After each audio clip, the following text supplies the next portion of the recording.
D'autre part, la congrégation pastorale des églises évangéliques a initié le week-end écoulé une séance de prière aux côtés de leurs fidèles. À travers cette célébration, ces leaders religieux ont appelé toutes les couches de la société à adopter des comportements de paix et de tolérance en cette veille de la présidentielle. Aziza Chamon.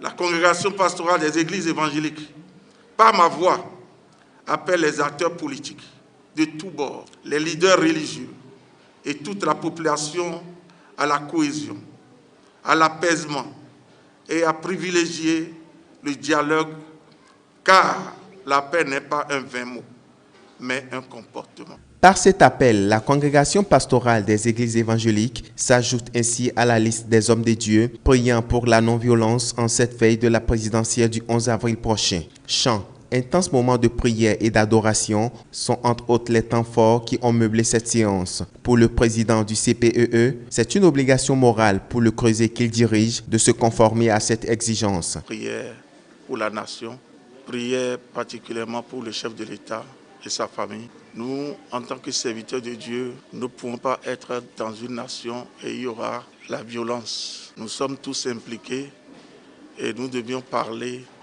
prier, demander à notre Dieu d'agir.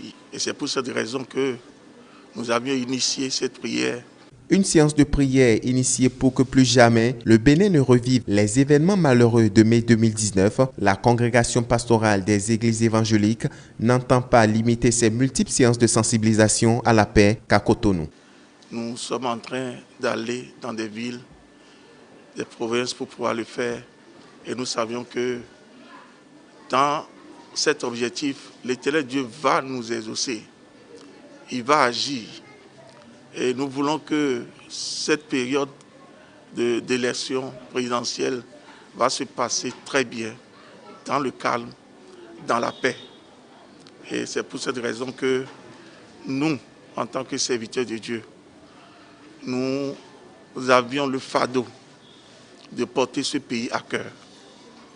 Nous sommes là et nous sommes en train d'intercéder.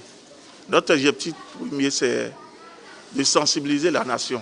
La violence, ce n'est pas bon. Et nous souhaitons la paix dans ce pays. Le Bénin, c'est pour nous tous.